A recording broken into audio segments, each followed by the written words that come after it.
Great. And I went ahead and started the recording too, so we are good. Fantastic. Looks like people are still calling in, so we will wait another minute or two and then get started because I think we have a relatively full agenda. And I really apologize. I have this cough that will not go away. So you all are going to be forced to listen to me for the next 30 minutes or so, and I'm sorry for that.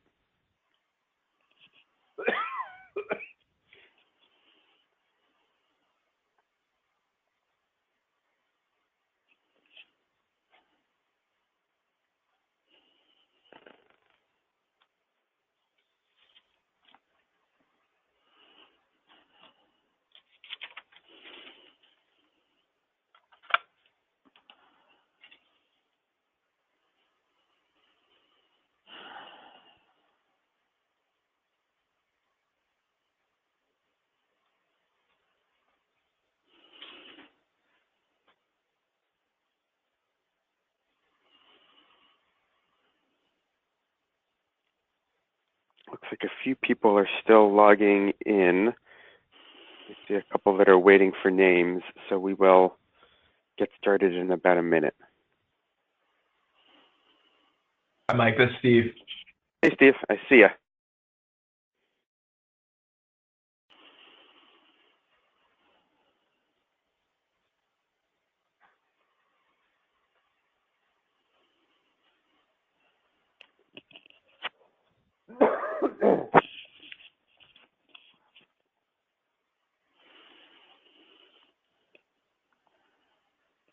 All right, well, my clock says 8:02, and I see that a few more people are still logging in, but let's get started. Let me know if you're able to see my slides okay.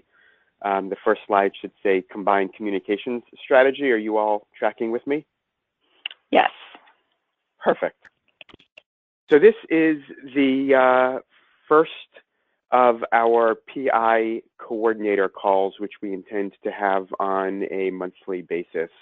And part of this is us sort of rethinking what the most effective and efficient communications strategy may be. I think you all got the messages that we've decided to eliminate the weekly huddles and the weekly emails with recruitment data.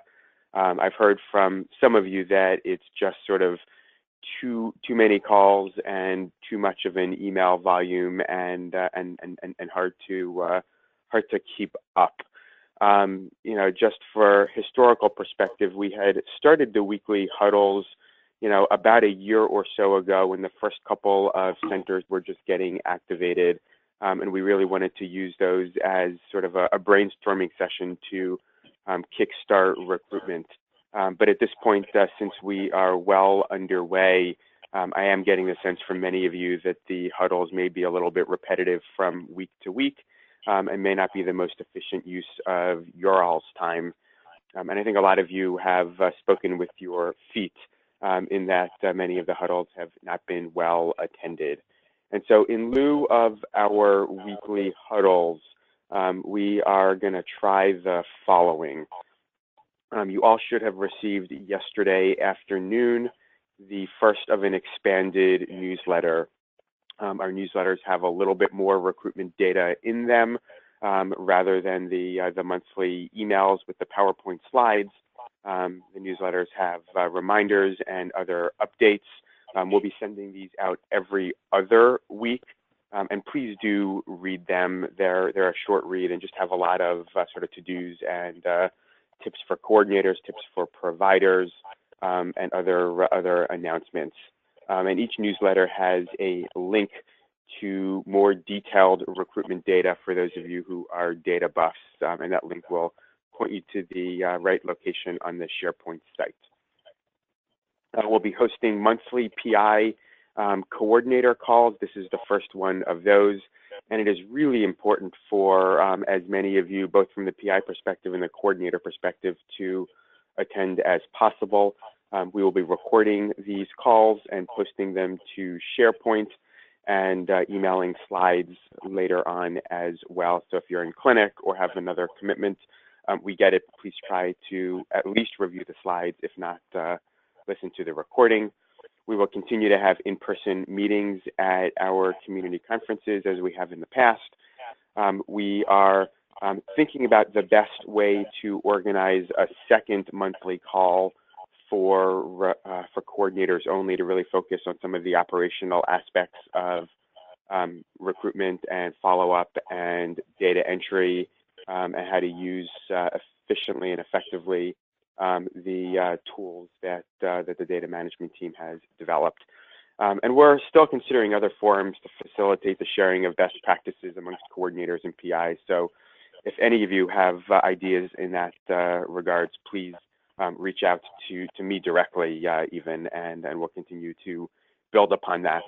So big picture is we've heard from many of you that the weekly emails and weekly phone calls are a bit much, and we're trying to present information to you all in more efficient ways as shown here.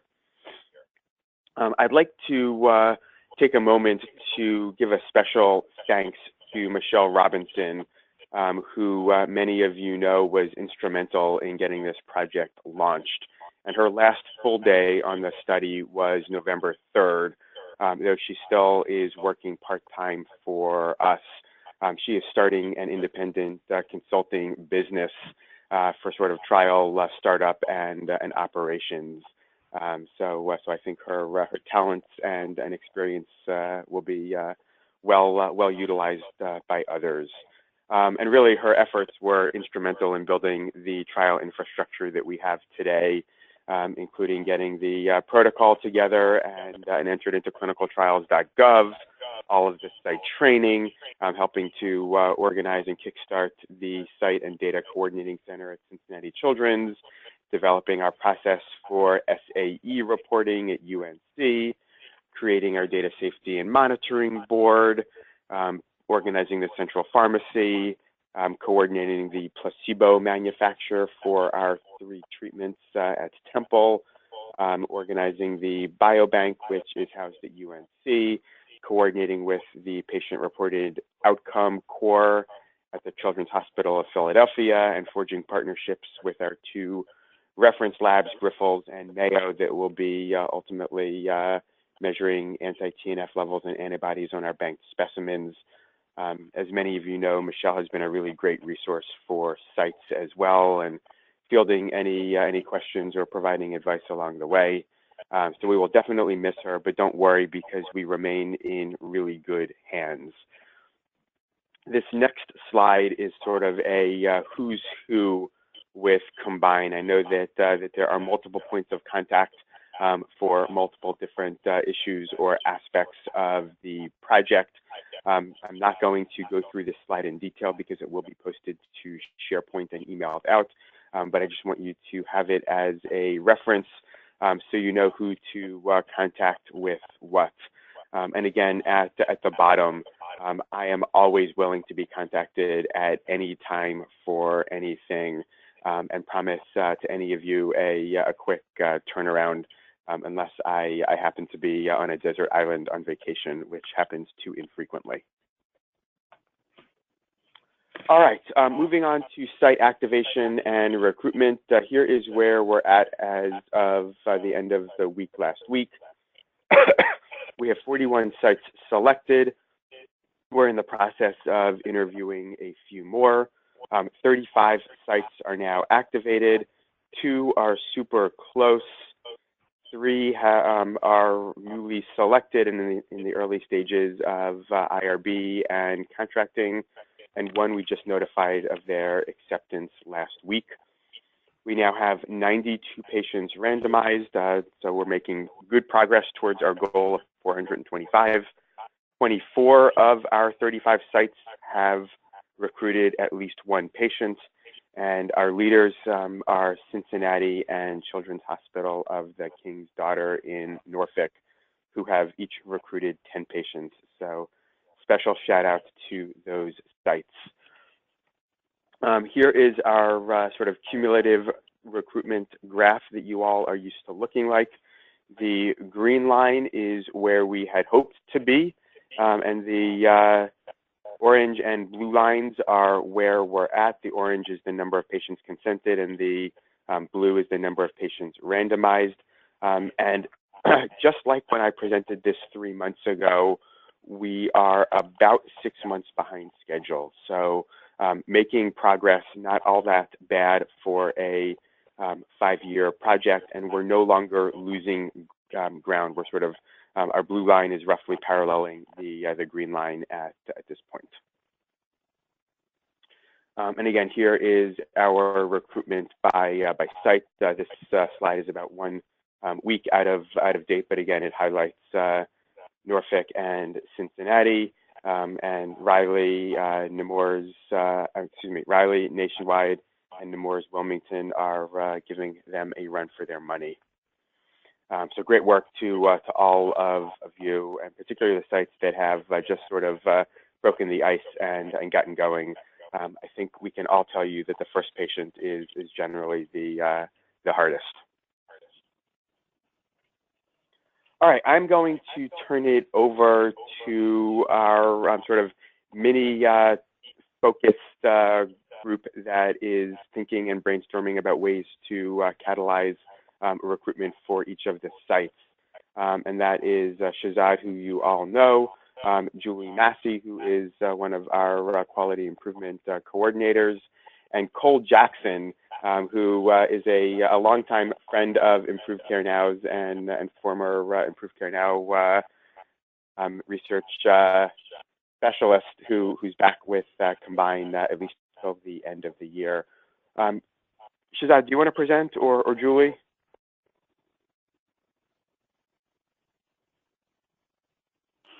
Julie, if you could go ahead, I think.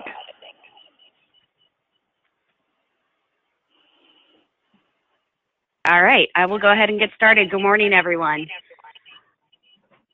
So first I wanted to bring up our key driver diagram, which just shows, again, our SMART aim on the side, which we were looking for 425 patients to be randomized, 100% of the centers submitting data weekly, and more than 90% of patients identified would be approached for consent.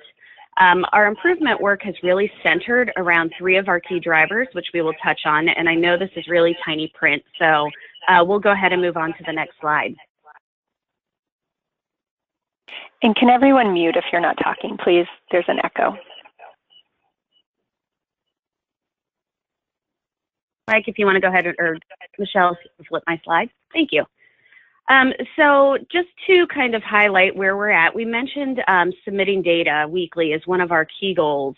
And this is where obviously a lot of the data comes from that Mike just shared. And so we've set our goal at 95% of the centers submit weekly data. And so more recently, we've noticed a dip in our data. And so we've started to monitor that a little bit more intensively by doing 2 key actions.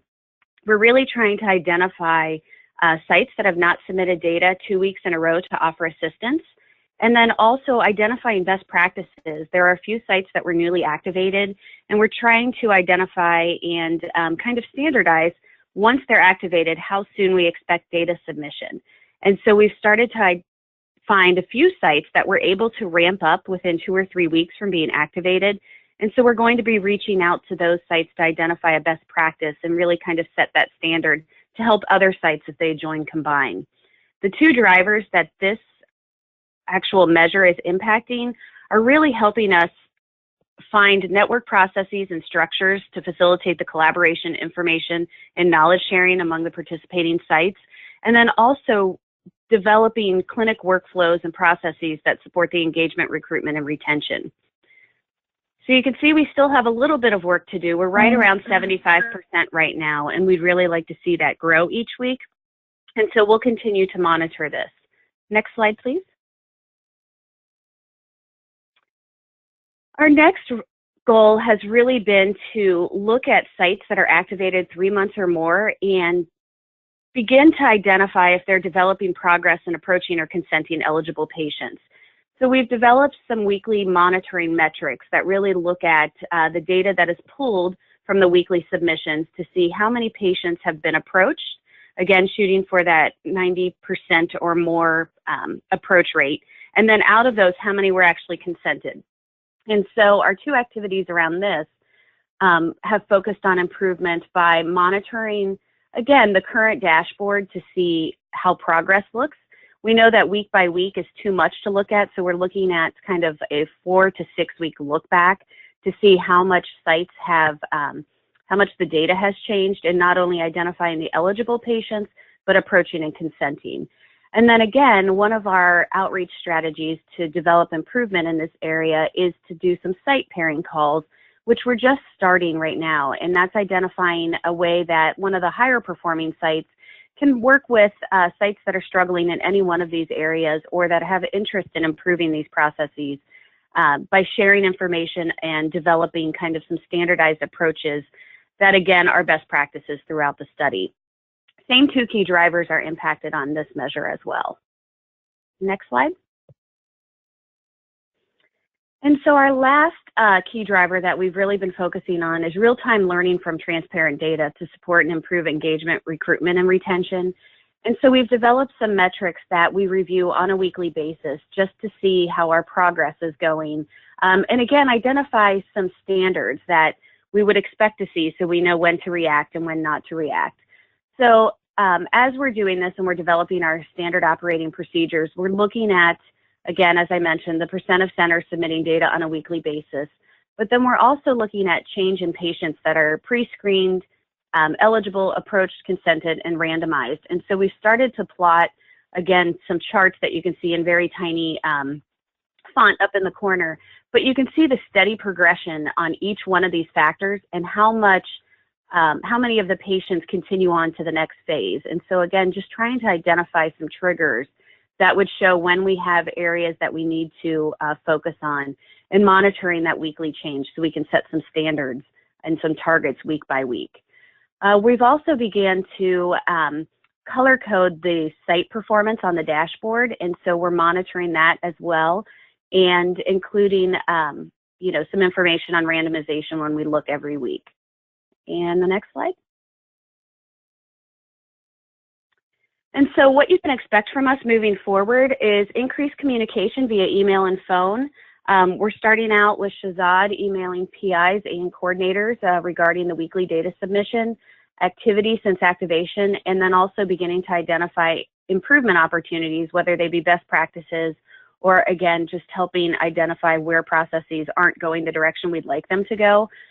And we're starting to also include updates in our newsletter. So you'll start to see more information in the from the weekly combined update that was previously emailed. We will include that in the newsletter moving forward, as well as successes and acknowledgments and where our progress goes on improvement. And the last slide. So as Mike mentioned, this is the team. If you have any questions, feel free to reach out to any one of us. And I will turn it back over to you. Thanks so much, Julie. And I think, Dan, you are up next to talk about data reports and exceptions. Excellent.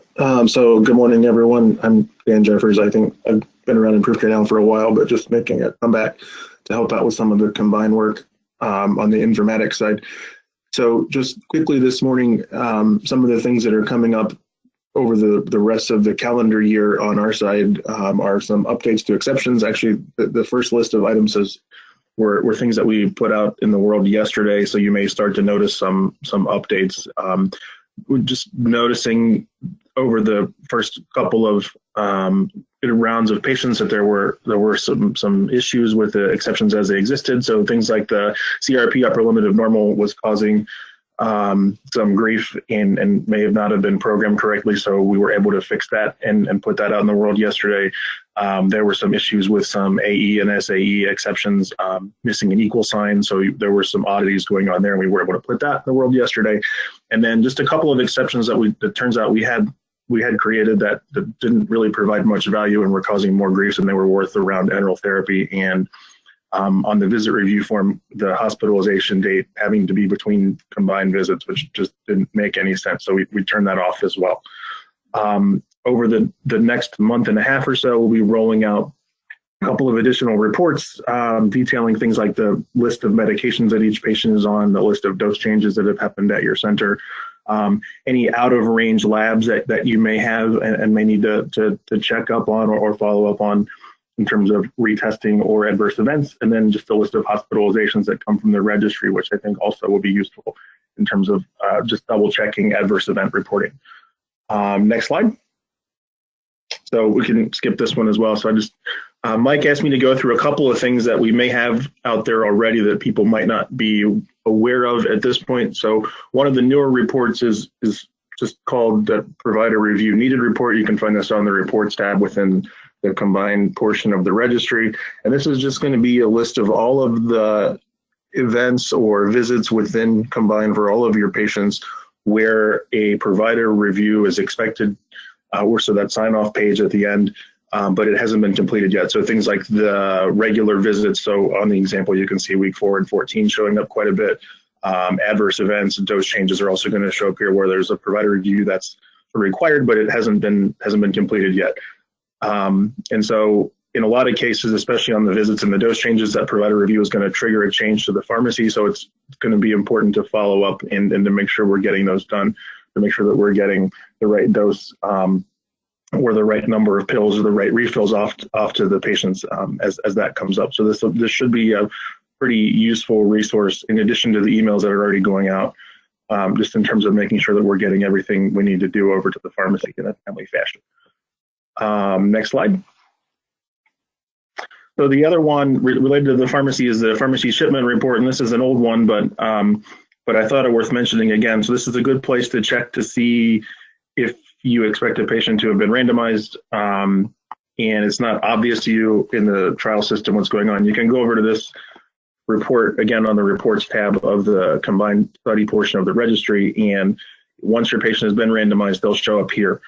Regardless of whether or not the drug has been shipped or not. So if you just randomized a patient, if we look at the first row, if this patient had been randomized and no shipment had been done, all the shipping date and number of pills and shipping method and tracking number just would be empty.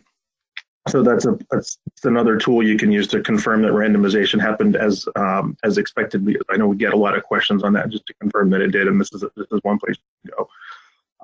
Another kind of cool feature of this report is the tracking number. So if you are wondering where a shipment may be, you can take that tracking number, copy it into Google and search, and you'll be able to pull up tracking information on any of the shipments that go out without having to log into any sort of FedEx site or whatever. It'll just be available there through a link. So that's there as well, should it become necessary. On to the next slide, please. The last thing I want to talk about is just a couple of tips on exceptions. We know that there are a lot of them, and that's something that we're going to be looking at over the next couple of weeks now that we've got those bugs worked out, and we feel like things are in a cleaner state, where the plan is to look at the exceptions sort of by frequency and look at those that are occurring most often and see if there are things we can do to make them less burdensome, or if there are exceptions that are firing that don't provide much value, if they can just be turned off and sort of reduce the burden there. So I just a couple of things to focus on in terms of the highest value, the sort of the return on investment for effort here would be just to look at things like any exceptions comparing the registry versus combined. So if it says there was a visit in combined but no visit in the registry, or hospitalizations in the registry but not adverse events in combined, or things of that nature, those are going to really get us the most complete set of data that we can for the DSMB and ultimately for the final analysis. So those would be the places to focus limited resources. And also on the core labs, I think what we're finding is that, especially the registry labs, that we're finding they're not completed as often as we may have expected. So exceptions around those sorts of things are going to be the place to really put most effort if you're limited in the amount of time that you can spend. And then just at the bottom of the page, the most common exceptions that I'm seeing based on a count that I pulled yesterday were for hemoglobin out of range. That's something that we're going to go ahead and change. I think ultimately what we'll do is take the exception off and then put just a soft check on the form rather than make you respond to an exception, because I think what we're finding is that the range may be too tight, and a lot of these kids really do have lower values than what was initially programmed. So we'll remove that and hopefully make it a little less burdensome there. The CRP upper limit of normal missing at screening is still still fairly common in terms of overall numbers, which common is not like every patient has them. I think we're seeing about 10 or 15 of these still showing up in the reports. So this was just put here as a reminder that if you have issues at screening after the patient has been randomized and the visit is locked, you'll just complete that data change form and send it over to us, and we'll take everything from there. And then the last one is just missing ICN2 items at the visit. Just exam items and lab values, again, missing from ICN registry. Next slide. And the last thing is just a plea for where do you need help? What can we do to make things easier for you? So there are areas of the registry, the reports that are confusing, or there are more exceptions that are causing excess stress, or anything we can do to make your lives easy. Please reach out to us at the help desk or reach out to me individually, and we'll do what we can to assess those questions and make things as simple as we can. And I think that's all I have, so I'll throw it back to you, Mike. Thanks, Dan. And I will just take this opportunity to briefly introduce Janine Dahlquist to those of you who have not had a chance to virtually meet or interact with Janine yet. She is our study monitor and is going to tell you a little bit about sort of the scope of work that she's looking into to make sure that we are doing everything we need to conduct a high-quality study. Janine? Good morning. Thank you, Mike. I appreciate that. And I am happy to share.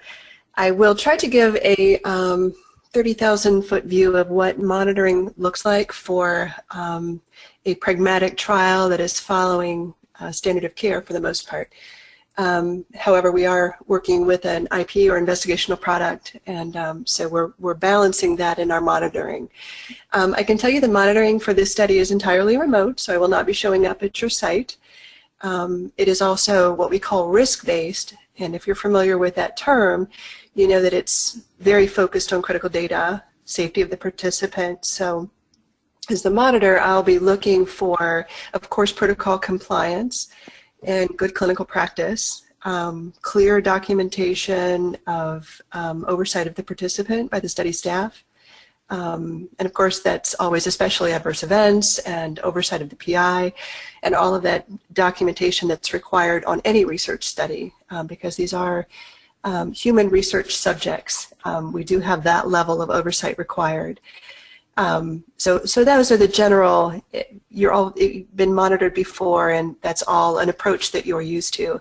The ways that this monitoring of this particular study might be a little bit different is the remote aspect. I can tell you that I try to send an email notification of your remote monitoring visit 30 days in advance. And I do include on that email a list of what I'm looking for at that particular visit. It will be a little different at each visit, and visits will be, for the most part, annual. Of course, if you're used to risk-based monitoring, you know that more findings mean more visits more often, and more compliance means you see the monitor less, and that's just the way the risk-based works.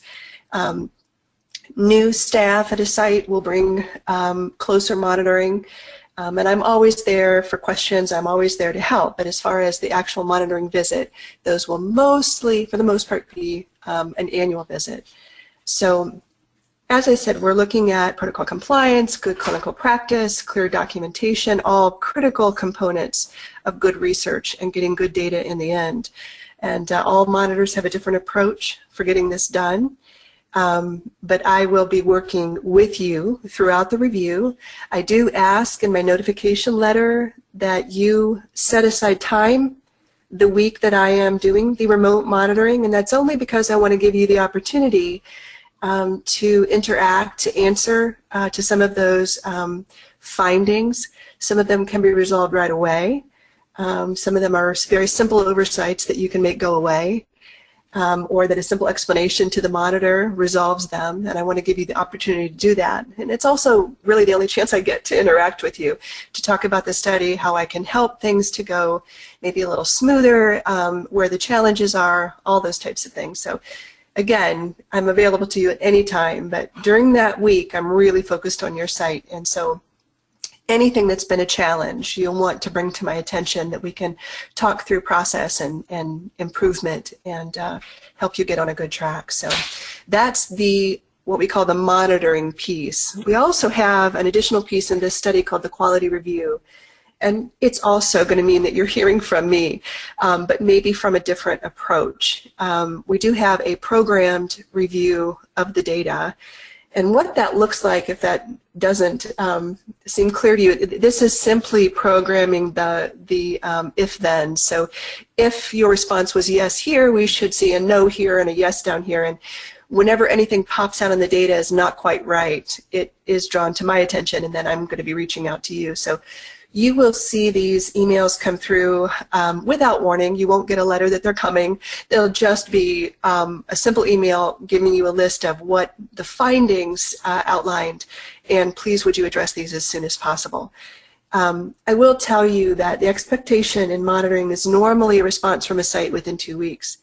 I am aware that you're very busy and this is not the only thing you're doing in your life. So if the 2 weeks is a challenge, simply send me an email, let me know. I'll work with you. It's not a problem.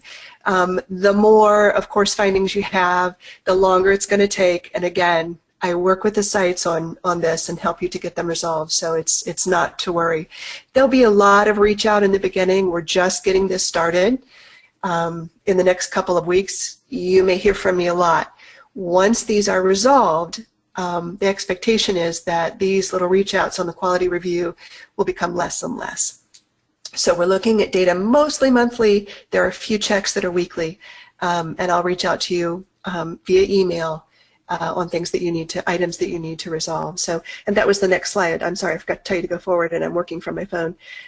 So that was the quality review slide, and now we're down to a reminder about documentation, if I could just really quick. I want to give just a very, very brief reminder the importance of documentation. Of course, the saying is in research, if it's not documented, it didn't happen, no matter what it is. So I'm going to try to share each time that we talk a little bit about what the expectation is, and a very important one is the difference between what you're documenting as a deviation and a note to file. And I know at the onset of the study I was not as involved, and we had a note to file that was all-inclusive. It had a kappa within it, and it had a deviation within it. And we did pull that off of SharePoint, and I provided for you a separate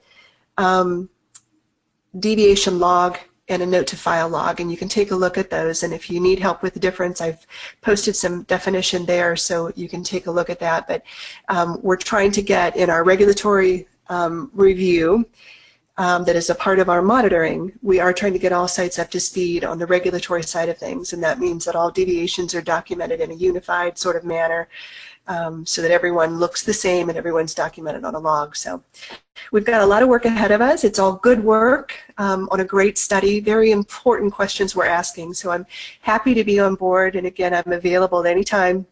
My email goes out, and so does my phone number. With every email I send, so don't be afraid to reach out, and I'll get back with you as soon as I can. Thank you so much, Janine. I realize that we are at the end of our 30 minutes. We'll continue for another 5 or 10 minutes, largely to complete the webinar and for the sake of recording. If you're able to stay on, that's great. If you need to leave, we understand.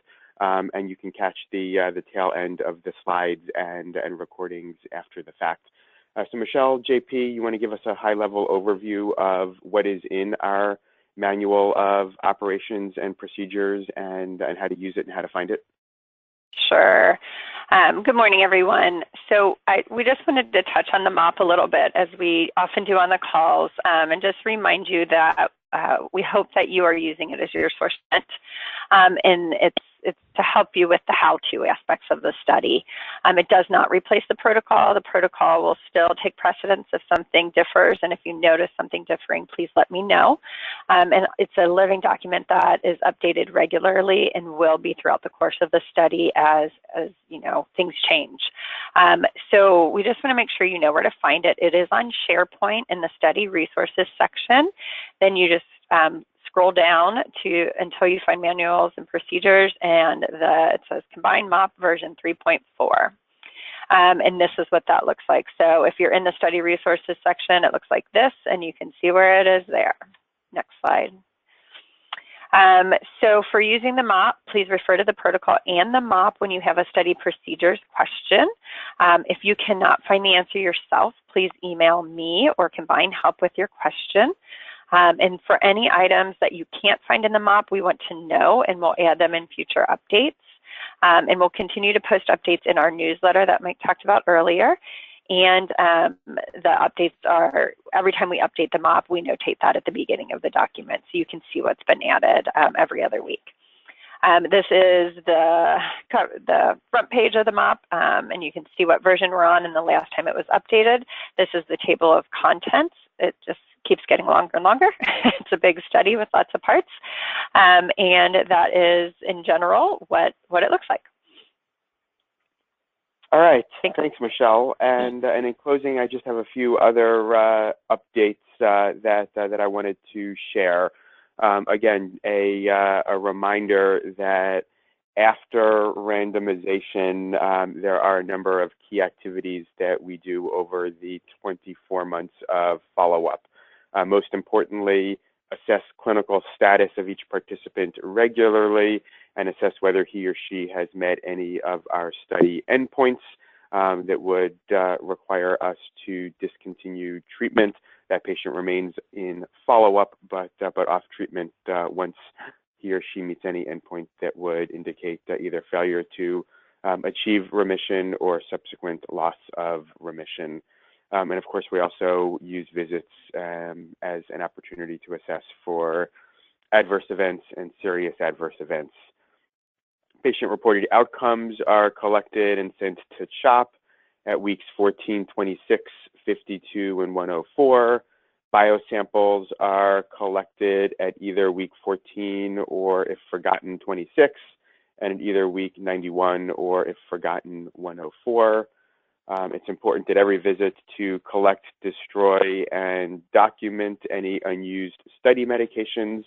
And then, of course, data entry, which is not only the Combine visit form, but the accompanying registry form, and then any updates that are needed to the concomitant medication form, the colonoscopy forms, the lab forms, etc. So very important to keep all of that data up to date. A word about our follow-up visit schedule, which really was designed based on routine care of pediatric Crohn's disease patients initiating anti-TNF. After the first 3 months, the windows become relatively broad to accommodate a wide variety of clinical practice styles. We strongly encourage you to schedule patients for visits during the recommended windows as it is clinically appropriate. We understand that some visits may be skipped based on clinical, logistical, or other factors. That's okay, but missed visits still become protocol deviations. Again, no major biggie, but needs to be documented as such.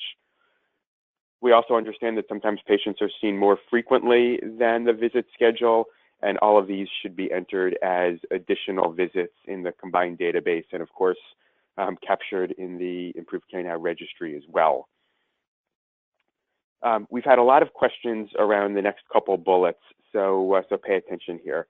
For patients who are not seen during one of the visit windows, but seen just outside of that window, like plus or minus 14 days, it's okay, and we encourage sites to record that as a study visit. So if you're not seen at the week 26 window, but you're seen just before or just after, document that as a week 26 visit, complete the week 26 visit case report forms, and whatever else might be due at that visit, whether it be PRO collection or biosample collection. And even if the visit is a bit before or a bit after the window, as long as you document it as such, we can pay you for it.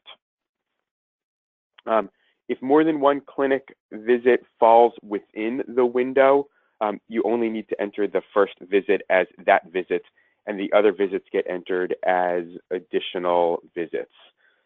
We generally encourage sites to use the first visit that falls within a window as that sort of window-based visit, because it's really never certain when the next time the patient will actually come to clinic. So you might be expecting 2 visits during that, say, week 26 window. Use the first one if you can as the week 26 visit. Check it off, you're done. And if there's a second visit that happens during that window of time, that can become an additional visit. That way we have at least 1 visit per window, and we can do the study procedures that need to be done during that visit and pay you for it. A word about the provider review as well. As you all know, the primary purpose is for the provider to sort of review everything, particularly regarding the study endpoints, decision to either continue treatment for patients who have not yet met an outcome or discontinue treatment for patients who have met an outcome. It was brought to our attention that the provider review makes absolutely no sense for patients who have already met one of our endpoints, have stopped treatment, and are now in that status of in follow-up but off medication. It really makes no sense. I'm totally sorry about that, and we are working on a fix for it. So, the provider review is super important for patients who have not yet met a study outcome. For patients who have met an outcome and they're off drugs, it becomes kind of irrelevant. I apologize, and we will fix that for you. A word about withdrawal of consent. We've noticed that some sites have indicated that a couple of patients have withdrawn consent. And this is a little bit of a technical aspect that we're going to be creating some guidance on and talking about in a future call. So this is just a little bit of a preview. Withdrawal of consent should only happen under super rare circumstances. We expect that a lot of patients may stop treatment but continue in follow-up after meeting a study endpoint. That does not constitute withdrawal of consent. And similarly, patients may say, once they're in the study, they've gone 3 months, like, you know what, this isn't for me anymore. We get it, that's going to happen. They can choose to stop the study at any point. That also is not withdrawing consent. It's just stopping the study, but they've consented for the study to begin with, and all of their data up to the point that they no longer want to participate is analyzed as a sort of time to event analysis. So really the withdrawals of consent, should be if the consent wasn't obtained properly for some reason, or, literally like the patient went home that night and changed their mind before anything really happened as part of the study. We're working, like I said, to sort of address this and come up with a good sort of process and guidance for you all to follow. But in the meantime, if there's any questions about whether a patient has actually withdrawn consent or not, get in touch with Michelle, JP, and she and I and our regulatory folks will sort of help you sort that out on a case-by-case basis. And finally, in terms of phone calls, just a quick reminder to complete phone calls after shipments and enter that data into our data capture system. All right, thank you for all of your help and attention to detail and enthusiasm over Combine. Thank you for staying with us 10 minutes over time this morning, and we really appreciate it. We will group again next month, but until then, if there's any questions or anything that comes up, you know where to find us. Have a good day and good week, everyone.